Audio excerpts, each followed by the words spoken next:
Rusty Quill presents Chapter and Multiverse.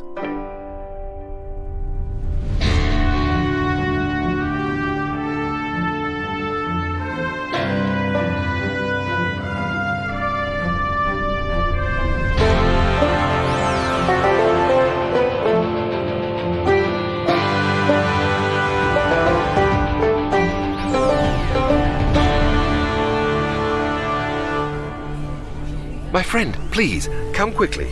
I simply must get this off my chest. Things have gone rather skew-whiff with our superhero protagonists, I must say. Last time I was telling you about their battle with Wilt in her underground lair, and I thought things couldn't get any more nail-biting. But I was clearly wrong.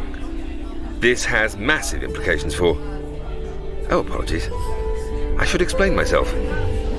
Here's what happened. Hello and welcome to Chapter and Multiverse, the actual play podcast where we explore the same city across multiple parallel universes. I am your game master, Maddy Searle. My pronouns are she, her, and today we are playing the finale of Masks: A New Generation, which is designed by Brendan Conway and allows players to take on the role of young superheroes. But before we go any further, I must introduce our wonderful and talented players. Could you please let me know your name and pronouns and your character's name and pronouns, starting with Lydia? Hi, I'm Lydia, pronouns they, she. I am playing Minnie Smithson, pronouns she, her, who has just met Jim, her old college buddy. No, terrifying monster from another dimension. Cool. Excellent. And Pip? Hello there, I'm Pip Gladwin, and I will be playing, for the final time, Joseph Teller, maybe aka Zenith, who knows, and we're both he, him, and scared. Fair. And Ahmed? Hello, I'm Ahmed Aljabry, and I am not very happy for this being episode 18. I'm playing Adib bin Yislam, aka The Turban. Adib's pronouns are he and him. Perfect. And Lowri? Hey, I am Lowri Ann Davies, and I am playing Blue Day with Morgan, aka Siphon, aka got quite a lot going on right now. What? Oh no. Families, eh? Exactly. And so last we left off, you had found your way into Wilt's lair where she had been working on some kind of weapon, which she has just used to open a portal to a parallel world where the home of the ravening and alien species that Minnie is aware of have destroyed the civilization on their home planet, and one of them is with you right now.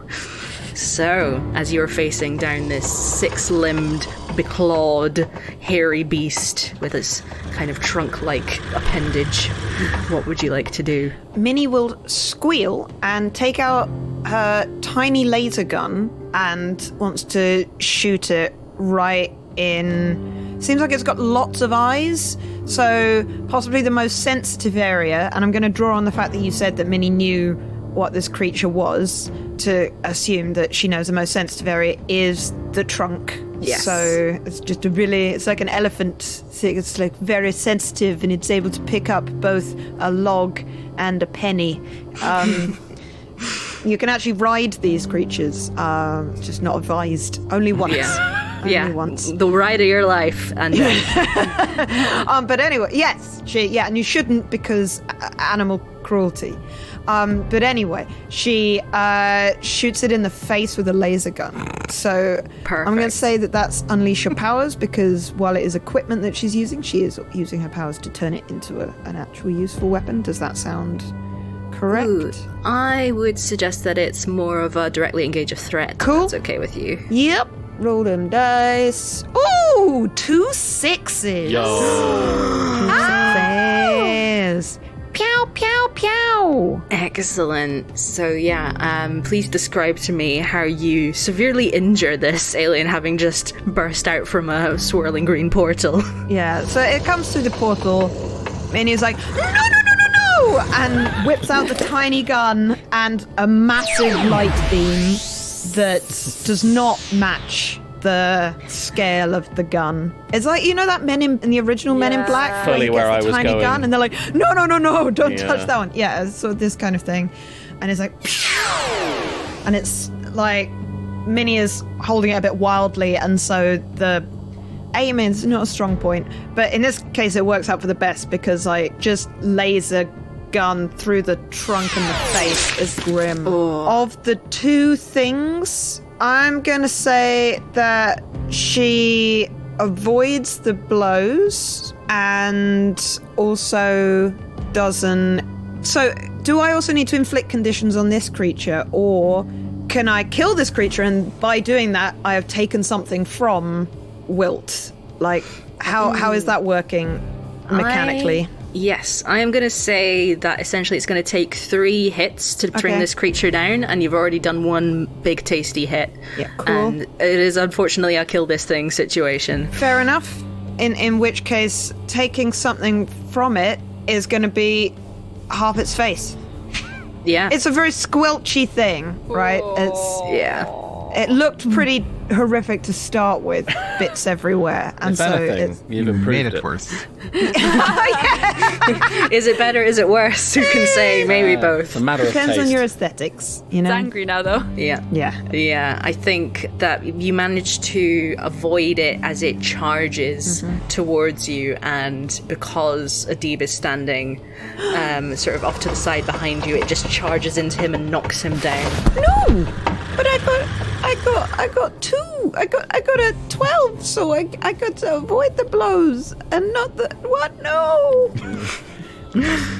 I was planning to attack it anyway. Okay. Phew. All right, so Adib, Engage, or do I take a powerful blow? I think in this case you are just winded. I don't think it's enough to be a powerful blow. But We I think haven't you're- established how large this creature is. Are we talking rabbit or elephant? teenage elephant, Ooh, specific. I like it. about the size of like a smart car. Right. All right, so I will roll to engage this creature. Okay, so I got rolled an 8. Nice. Yay! Excellent. I'm going to create an opportunity. I am going to use my ribbons to wrap its eyes thingies. Nice. So Nice. it gives an opportunity for somebody else to jump in. I am going to say that if you are choosing to take this opportunity to blind the creature or to cover the eyes of the creature, it is going to reach out and try and slash at you with one of its curved claws. So I think, Adib, you must take a powerful blow, please. Checks out. Right. That is a 9. You have to choose one. You lash out verbally, you give ground, or you struggle past the pain and mark 2 conditions. All right, so I will give ground because I will jump on it, wrap my ribbons all over its face, and it's scratching on me, but it's still dashing in front. It's trying to catch on me. It's just rampaging all over the place.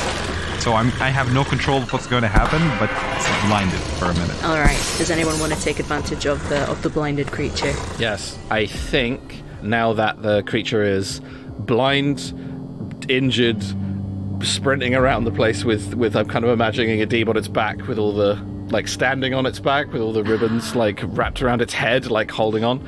I would like to position myself in the way of the like, try and get around in front of it. And across from where I am, I'm gonna pull the Kasarigama out. I'm gonna swing it, throw the chain, wrap the chain around like a pillar, and pull it tight, and like pull it down over my shoulder and pull it tight, and create like a low tripwire. I want this thing to hit the chain, tumble, maybe slam into a wall. I'm hoping Adib is able to get, himself out of there to not get hurt, but we're in the action now, so that is my plan. What would you like to call that? I think it would still be directly engage a threat. Great. In this case. Okay. That is really bad for me. That's a 3. Oh, like I was thinking of throwing you something from the team pool, but even that isn't. Not worth it. It's not. Not no. worth it. This is how I die. Let's do this. You don't die. At worst, you feel a bit guilty because Adib gets hurt. What happens? What happens to me? I think you send out the chain of your new and less adept weapon and try and attach it to a pipe on the other side of the room, and unfortunately you're just not used to the weight of this, and you undershoot it, and before you can pull it back and try again, the creature just kind of tramples over it, and your opportunity is lost. Okay. Does it trample over me? It doesn't trample over you, but it kind of, as its clawed feet kind of stamp on the chain, it kind of yanks it out of your hand, so it's now kind of underneath the creature. Okay. It took something from me. As the only thing that isn't a friend in this room that she's not afraid to touch, Morgan is going to flying rugby tackle the animal, because we've got to bring it back. And when she touches it, she's going to try and absorb as much of its energy as she can, like put it to sleep and Oh boy. strengthen herself. Amazing. That's a 13. Yo. Incredible. Beefy! Beefy. So, yeah, I will take from them their energy and their awakeness. I'm going to abide by the rule of threes, and I'm going to say that you can, because this is a creature that you've never encountered before and it's very strong and powerful, you can definitely take a lot of its energy from it, but you can't take everything. Okay. And it's still going to take one more successful roll to fully take it down. Well, in that case, yeah, I create an opportunity for my allies. If you're not resisting the blows, you have to put yourself in the line of fire, and one of its limbs kind of reaches back to try and grab at you. So that's a 9. A 9. So you choose one from the lash out verbally, give ground, or mark 2 conditions. I take 2 conditions. I get hurt. Like, obviously I do, don't I? Because I'm directly touching it.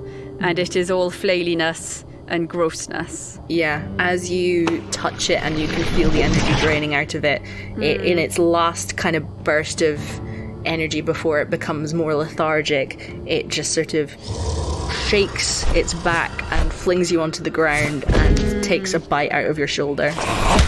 Ooh.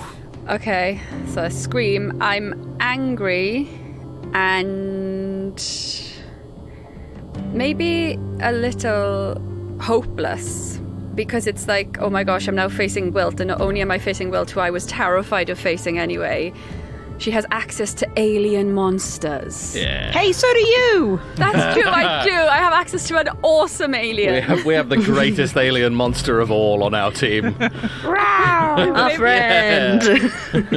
All right, so what I want to do is, since I'm wrapping its eyes and it's rampaging everywhere, I want to uncover its eyes enough only to see Wilt in front of it.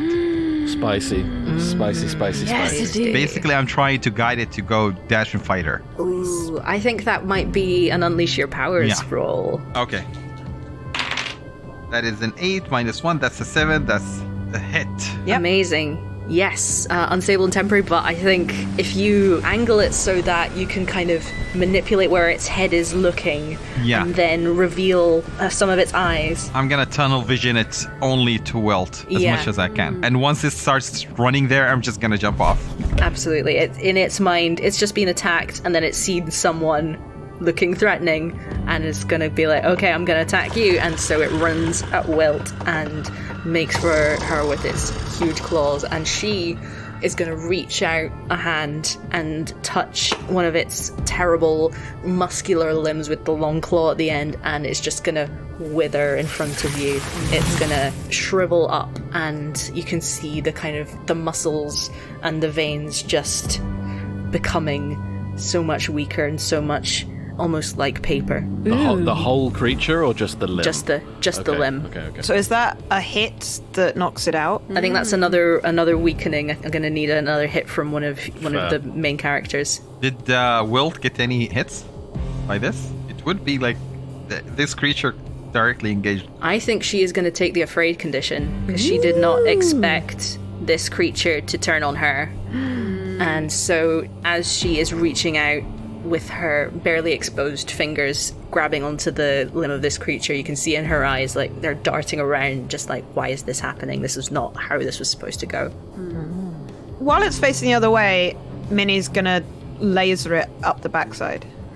Fantastic. Please directly engage a threat with your laser. Okay, we're directly engaging a threat, lasering its bum. Cool, that's a 9, which is good because it's plus danger and her danger is 0. So I would say, as Minnie it's in its weakened, withered state. Minnie's laser thing like rips it in half, and much like a deep sea creature that has been exposed to the lack of pressure in our atmosphere, that kind of go bloop, and their guts might explode a bit. Like, Minnie may get splattered a bit as this creature from another universe, its innards are exposed to an outside that is not quite right. And Minnie is decorated in a way that for once does not suit her. I think that is very fitting. Which I would say gives her the condition insecure. Oh. If that's the result of that blow. Yeah, I think that works for me. Especially in front of the super cool dressed evil villain person. By doing that, the laser doesn't hit Wilt behind, but like if I'm going to create an opportunity, the explosion of guts splatters both of us, splashes Wilt and Minnie. So Minnie takes the condition insecure because gross, and it temporarily like blinds or disorients Wilt, which gives the others an opportunity. Perfect. Yeah, I love that. That's great. So Wilt is temporarily stumbling at trying to wipe the viscera away from her eyes. Who would like to take advantage of this? Morgan's going to say to Adib, cover her hands. Oh, I am going to unleash everything I have to cover her hand. And if there are any coats or stuff around, I'm going to use them as well. I'm going to throw everything. Yeah, I think there are dirty rags around used for cleaning equipment and stuff. I will focus on using the dirty. Yeah, the dirtiest, grimiest, oiliest rags. Great. So yeah, unleash your powers, please. And that is a fail. No. Oh no. By how much? 3. Oh. Oof. So yeah, unfortunately, she is too quick and she kind of bats the flying cloth out of the air with her well-practiced moves. I just like the idea of, like, you know, in sort of Matilda where all the stuff is going around her, but it's like that, but there's just like smelly, damp cleaning cloths flipping slightly, like, wetly and grossly through the air. You accidentally clean the blood and guts off her, so she's actually in a better state now. Yeah, she just grabs one out of the air and uses it to wipe her face, and it's just like, that's much better. Joseph is going to see. I feel like the creature has like landed on my Kusarigama chain, you know, with the corpse. So I'm like, I'm not getting that thing out from underneath it. I'm going to turn. So she came into the room that we were in, right? Yes, you are in the main laboratory. So I am going to kind of well away from the fight as sort of these guys are deep trying to like wrap Wilt up with the threads. Morgan's up there, Minnie's a little further away, covered in monster guts, with the smoking laser gun. And as I kind of sort of well away from the fight, I'm gonna just to Morgan as I kind of move past. I'm kind of look at you, and there's a sort of apologetic kind of trust me kind of look in my eyes, and I rush over. As I'm running, I'm heading straight towards that shrine, and as I move, I pull like a phosphorescent flare from my belt, crack it like bursts into like fire and smoke, and I just hold it not against, close to that wall where all those photographs are, and I just go, hey, and just try and get her attention. Psychological war, I love it. I would like to provoke, please.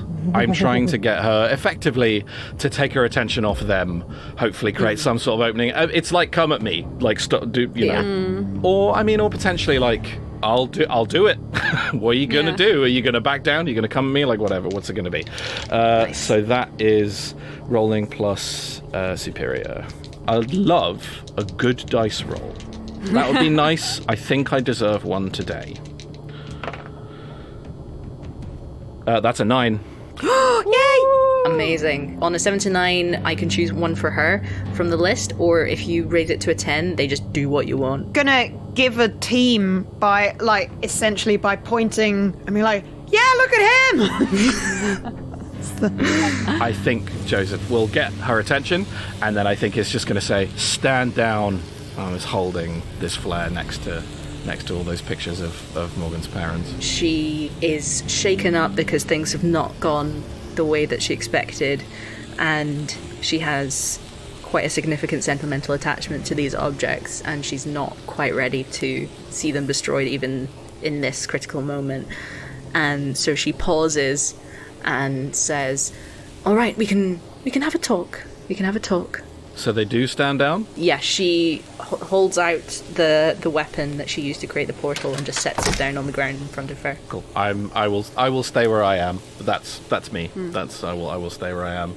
Morgan will say, and the gloves. And she will press a button on her wrist again, and her fingertips will be sealed once again. No. I wrap I wrap the ribbons almost like a mitten now, all around the ribbon, like a glove. Now she can't move her fingers. She's just like, all right, fine. And at this point, now that you have a moment to think in this combat situation, we're going to take a short break and be right back. And we're back. So Wilt has just placed her weapon down on the ground and is looking at all of you, still with drips of viscera falling from her clothing and face. I'll throw the flare to the side, so not at the pictures. Toss the flare to the side. I'll pull the little grappling hook gun, aim, shoot it down like through the finger guard where the trigger of the gun is. Lock into it, pull it, and just reel the portal gun into my hands with the grappling hook gun. Amazing. I'm torn because I kind of want you to roll for it, but I also just want it to happen. I want you to roll for it to see if you accidentally create another portal. Yeah. Do it as an unleash powers, because you're using a grappling hook. Like, this is definitely something that could go wrong. Yeah. It's true, but this is the first time I'm using this piece of gear, so when I use a new piece of gear for the first time to directly engage, unleash powers, or defend, I get to use superior instead of danger. Or freak, or whatever the stat is. So this does give me a little bit of a bonus, but as we know, I'm rolling like absolute... a word I can't say on this channel. Right. That's a 12. Woo! Go. I do a cool thing that I easily could have accomplished by walking over there and picking it up. But Joseph's having an identity thing. Yeah, he needed here, this. right? Like, You're he right. needs this. You're right. It's cool. You You're should right. clear all conditions. I don't have any. Take the condition. Cool. I do that. I'm not going to describe it again. It's very cool. I won't roll on this just yet because I know there's other stuff going on. I'm going to check out this weird gun.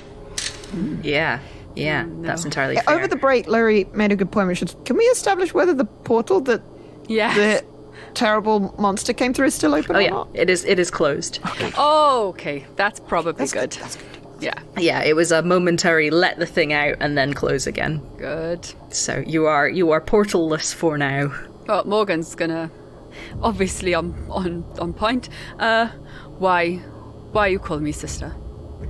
Well, Mab and Math were like parents to me. Okay, good. Just checking. Why are you doing this? They did everything for me, and it's my duty to carry out their legacy. What do you want from me? And I'd like to pierce the mask. Yeah, absolutely. Please roll mundane. Not very mundane. Okay, I get a 5.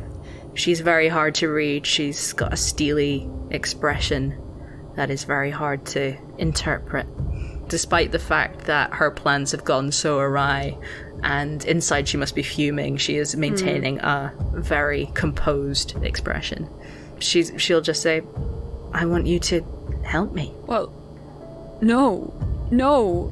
Obviously, no. This is a terrible idea. What, you wanna destroy the world? It's broken. It's broken beyond repair. We can only rip it up and destroy it and make something new from the ashes. What ashes? What new? What do you think that's gonna look like? I don't know. Wilt is kind of thrown by what you're saying, and she just responds with, but Mab and Math thought this was the right thing to do, and I have to do it for them because they can't. Well, obviously, you're just unthinkingly following their orders. They've been dead for 18 years? Obviously, no. What? This is so frustrating because Morgan really, really wants to, put her to sleep, but you can't touch her. She has to touch skin to do that. As the conversation between Morgan and Wilt seems to get to an impasse. Minnie's gonna kind of step up, and she's frantically typing on the tablet. It's like, I have contacted Taj, and they have totally replied, and are gonna send a crack team of superheroes that have been training for more than a week, and they are gonna come here and they are gonna stop you, and you're never gonna be able to hurt Morgan again, and all we need is that you just tell us how. I mean, we've already stopped you, it seems, so just tell us that you're not going to do it anymore. Maybe this is provoking rather than piercing the mask. Yeah, trying to do it. It's a vague threat that people are coming, but we seem to have already won from Minnie's perspective. Like, the fight's stopped, the portal gun's taken. She's answering questions. It's cool. So, are you wanting to get her to do something, or do you want to find out something about how she's feeling or what her plans are? I would like to gain influence over her, really, to stop her from doing anything bad again. Nice. So yeah, I think that's a provoke. That's a provoke. Cool. So there's a 6 plus 2. That's an 8. Hey. Fantastic. So if you are going for gaining influence over them, then yeah, she will overreact and she will kind of snap back at you and be like, Taj couldn't navigate their way out of a paper bag. They couldn't take me. Minnie kind of agrees, but... So yeah, Minnie, you have influence over Wilt now. I will pile on that, so I will also provoke. That is a 7. Yeah, well, we're just started this week, and we already have your hands tied up. Yeah! In mittens. 2 days on the job, baby. She, in a fit of rage, is going to try and make a break for it and try and get after the gun in Zenith's hands. And you are still very much attached to her with your ribbons, so you can fully take advantage of this if you want to. Before this goes down, during all of the talking, can I have spent my time investigating how this particular portal gun works? It's only been a short amount of time, but do you want me to roll on that? Yes, please. Please do me an assess the situation. That's a 6, so that's not a success, I don't think, or is it? You do have some team left. I think you still have 2 team in the school. I'm going to selfishly use one of those for just me. Yeah, I'll take that for a 7. So, yeah, you can see that this gun has taken some of the genetic material from Mab and Math, post-mortem, presumably, and extrapolated the abilities from them in order to create a gun which creates a portal to a parallel universe. Just the parallel universe, or can this gun do time? It is essentially, it's essentially anywhere, anytime. That's very interesting. Okay. And I know that? Yeah. Okay, great. I think me realizing that is like a real, hold on a second. I am the most powerful person in all the universes right now. It's not that. Oh no. Yeah, Joseph's clearly having this realization about how this gun can open a portal to anywhere, any time, and I think it's as he's realizing that, he's looking up and Wilt is coming at him, still attached by a deep. So engage a threat or unleash? Probably engage. Yeah. All right. Yes, that is a 7, 6 and a 1. Nice. I was All terrified. right. The first one was a 1. No. So, what would you like to do? I am. I'm gonna trade blows, resist and avoid, just to stop her from running forward, because she has to stick with me if we're fighting. Okay, perfect. So, are you going to kind of pull her back? I'm gonna pull her back and start fighting her, because she has mittens now, and I'm gonna punch her in the face. Excellent. I think, you can absolutely do that. And I think at this point, she is going to take the condition hopeless because she is surrounded, her weapon has been taken away, she is being beat up by someone with ribbons around her hands like mittens. This is not going to plan. And hence, she is truly hopeless. Yes, so she is insecure, afraid, works. and hopeless. Oh man. Oh, wow. I just feel bad now. I'm gonna comfort and support Wilt, I think. Hey, it's okay. This is a great gun. Well done, buddy. I love this gun you made. I'm taking it. But... And so, as a condition has been inflicted upon Wilt, she is going to try and lash out at Adib. I think what happens in this moment, as she is hopeless, is that she just kicks out a leg to a button on the wall, and you just hear a rumbling as the walls start to close in. This is presumably some kind of failsafe to destroy her work if she became compromised. Everyone needs to get out! Do you have any idea how this gun works? As in how to fire it? It is a very complicated piece of machinery, and you can't guarantee that you will open a portal to the time and place that you want. You can definitely pull the trigger, but there's no guarantee of like what will happen when you do that.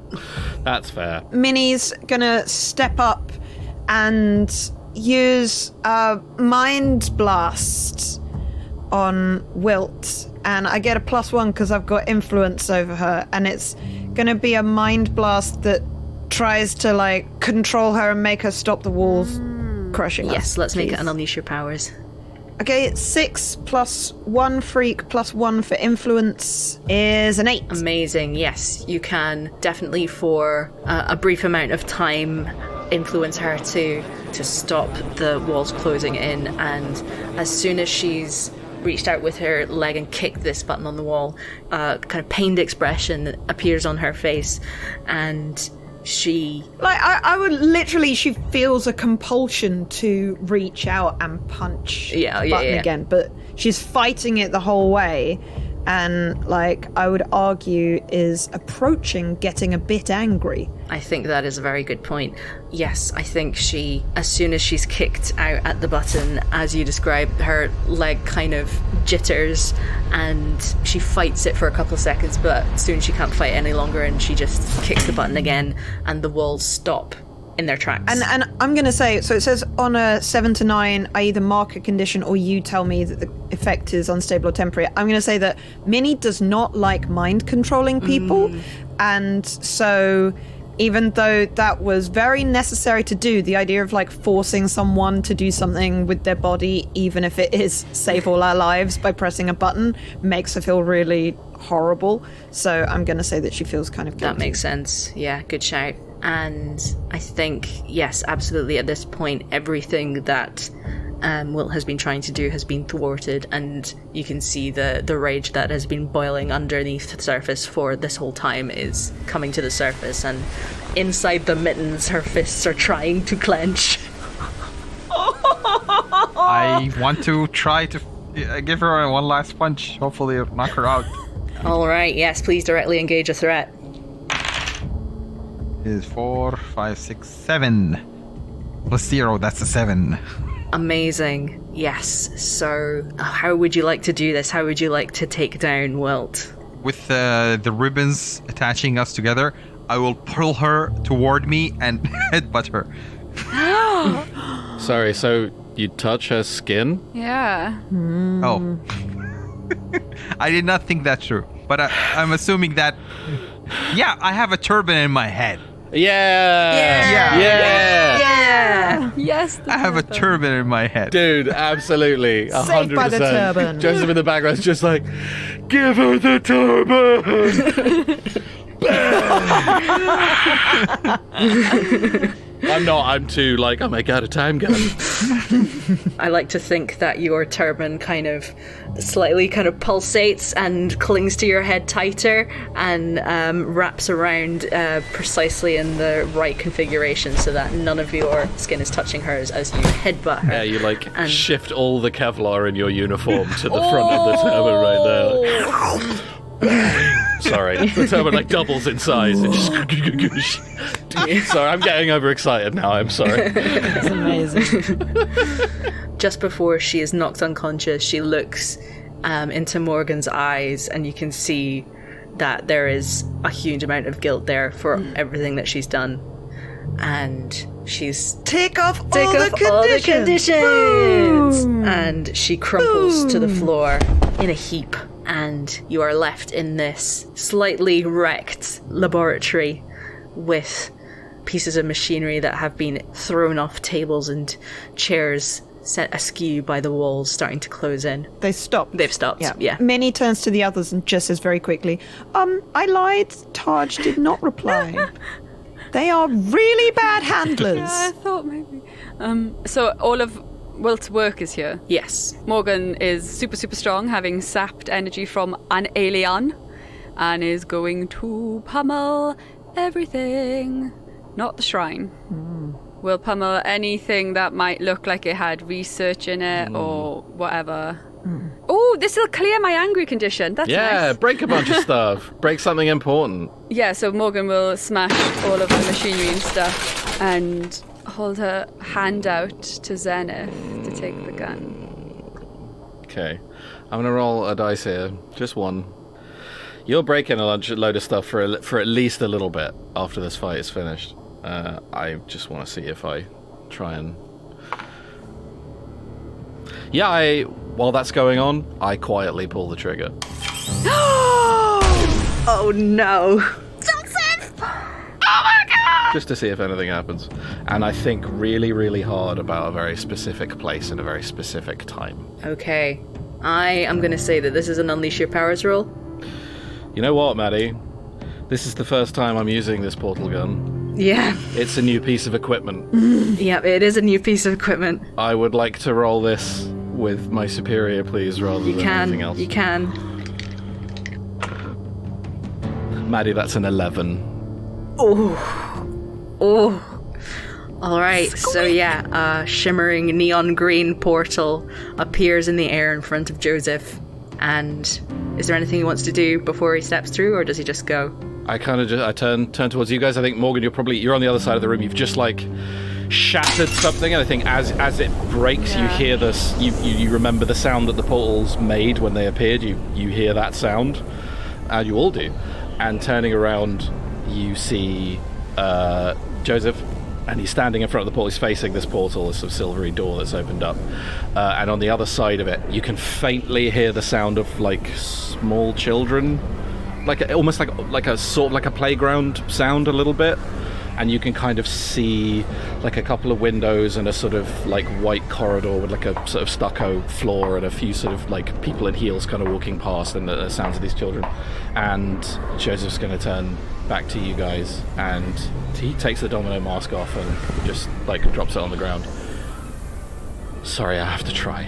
And I throw the portal gun. I drop the portal gun. I don't take it with me, and I walk through the portal. All right. So, Do we catch up with him, or is it's already close? Morgan is going to yell, "No!" No, I want to know. Are we chasing? Do we have a chance to chase after him? Yeah. If it's still open, I am going to ribbon all of us. Just pull us together and just swing into it as fast as possible, grabbing the gun. I mean, to be fair, Morgan's gonna run and is fast. anyone who wants to try and get through the portal, let's have an Unleash Your Powers. Let me start first, because if I roll high, I'm gonna pull everyone. Yeah, if you roll high, you can pull everyone in with you. Absolutely, that makes sense. I don't want to roll. No, I got a 2. Oh no! What? You do still have the gun, though. No! You do still have the gun. Minnie is running. Yeah, same with Morgan. Minnie has rolled a 7. A 7. All right. Yes, I managed to hover through the portal just in time. And with Morgan, what do you get? I've got an 8. You managed to sprint through. Can I want to grab a deep. Yes. I grab a deep. I'll grab the gun. You grab a deep. So Adib, he starts swinging, and then his string just fall apart at one point, and he rolls in front of you, and you can. I just scoop you up. Put him under your arm. Yes. Like a rugby ball. Oh my gosh! And we go through the portal. Sounds like it. So yeah, you burst through the portal and feel a horrible tingling sensation on your skin as you feel you are going into a world that wasn't meant for you.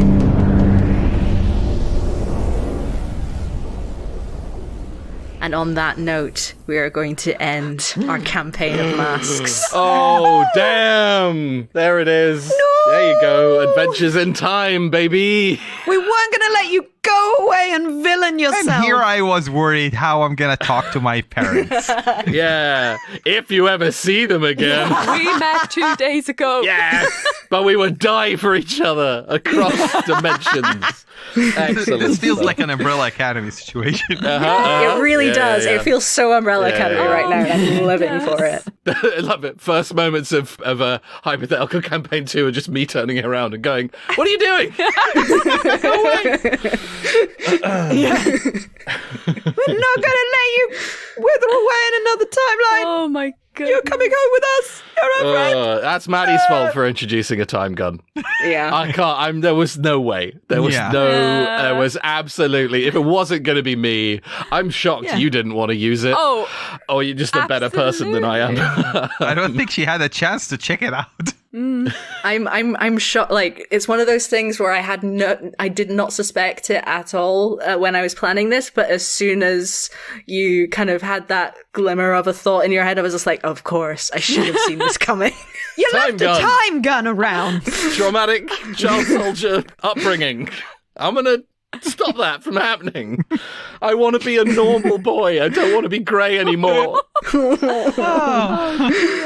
So, thank you so much for listening to this rip-roaring adventure of a masks campaign that we have inflicted upon ourselves and you, the listener. And for the last time this campaign, I would like to ask each of our fantastic players where we can find them on the internet and if they have anything to plug, starting with Lydia. I am Lydia. You can find me on Twitter at Lydia Nicholas, and you can find me in a variety of Rusty Quill podcasts. Fantastic. And Ahmed. I'm Ahmed Aljabry, and I'm right here. You can find me on Twitter at Mr. Aljabry, where I'm going to start complaining about how this ended because I wanted more episodes. And Lowri. I'm Lowri. You can find me at Lowri Tweets and on other Rusty Quill podcasts. And I've just realised that we've just left Wilt. No, but I had messaged Taj and said exactly what had happened and where Wilt was. Okay. So we've left an unconscious Wilt with no time gun with instructions to and Taj. I destroyed her work. Okay, I feel a bit better now. Thank you. Seek me out on Twitter. I left you guys there in like the city will be in safe hands, and then you all just followed me. We were like, I'm sorry. And speaking of, Pip, whose fault this all is, where can we find you? Yeah, you can find me ruining everybody's goddamn day on Twitter, Pip_Gladwin. And I guess like so I GM like a lot, and the times that I get to play are more or less only when I'm recording these lovely podcasts and other actual play things with you amazing people. So like I gotta get that revenge ruin of someone's plan. That like, oh, you wanted it to end this way? Boom. I gotta get that out somehow, and this is apparently my outlet. So Maddie, I'm sorry. Listeners, you're welcome. And I'm sorry, I don't mean that. I'm glad we didn't shame me out, and thanks. And this was the best outro I've ever yeah, it was. Yeah. Nailed it. And you can find me crying over my GM's notes on Twitter and Instagram at Maddie_abstract, where there are links to all the various things that I do. And we hope to see you next time in a future campaign of Masks ? From all of us here in the space between worlds. Goodbye. Goodbye. Chapter and Multiverse is a podcast distributed by Rusty Quill and licensed under a Creative Commons Attribution, Non-Commercial, Share-alike 4.0 International License. It is directed by Maddy Searle and produced by M. Lindemann, with executive producers Alexander J. Newell and April Sumner. The Eternal Tavern Keeper was played by Kareem Cronfley. This episode was edited by Lowri Ann Davies, Tessa Vroom, Maddy Searle and Kathy Rinella, with music by Nico Vertese. Thank you for listening.